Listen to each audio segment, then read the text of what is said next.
Today's tornado history video takes us to the nestled hills of northern Japan's Hokkaido province, where on November 7th, 2006, a deadly EF3 tornado took the lives of 9 people southwest of the town of Saroma. This particular tornado event, from a climatological point of view, was pretty unusual because northern Japan's Hokkaido province is known for its very harsh winters and very heavy snow.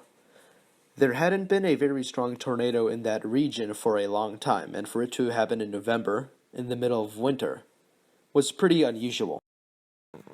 However, as visible on the surface map that the JMA, also known as the Japan Meteorological Society, provided, we can see a large and strong surface low present north of Hokkaido.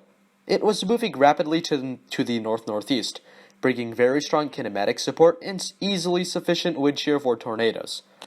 The system was strong enough to bring the other necessary ingredient for tornadoes: instability.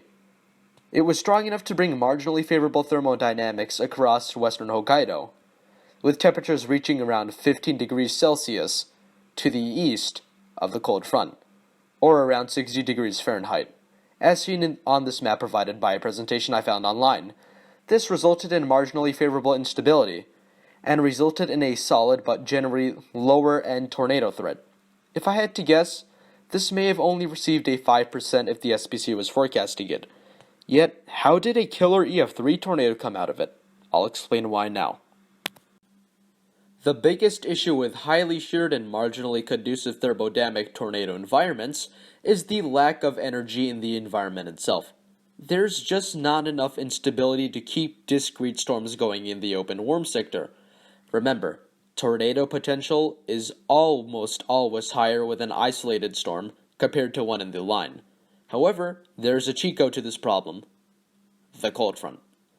The cold front produces additional forcing and lift into the atmosphere in the environment very close to it. This allows storms along it to sustain themselves pretty well, despite the marginal instability present. This is why most QLCSs go linear very quickly.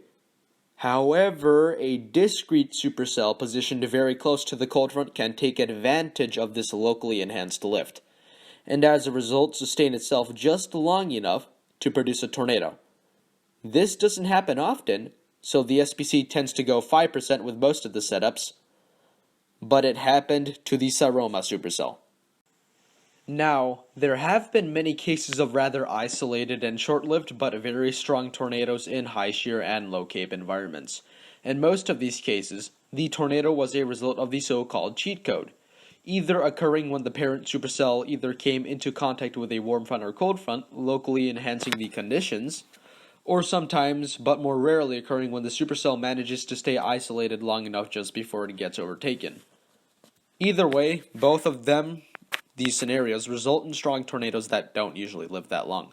Good examples of these types of cheat code tornadoes include the November 2006 Riegelwood, North Carolina tornado, an isolated F3 that took many lives when it hit a trailer park, the 1979 Windsor Locks, Connecticut tornado, which was an unusual violent tornado event that was associated with an ejecting tropical cyclone, and the Saroma tornado.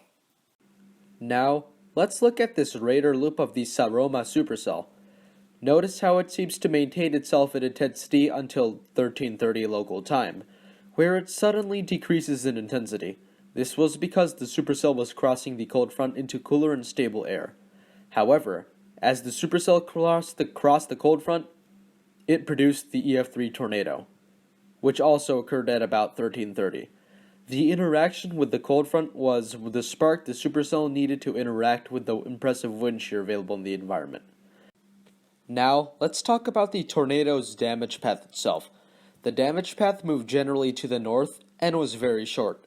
The tornado wasn't even down for 2 miles. Unusually, at least when comparing this event to other events in similar conditions, as it was dissipating, the tornado seemed to suddenly curve to the east. Throughout its life, the tornado appeared as a fast-moving, tall drill bit tornado that could be seen clearly by those in its path. However, its very rapid movement left some without time to react.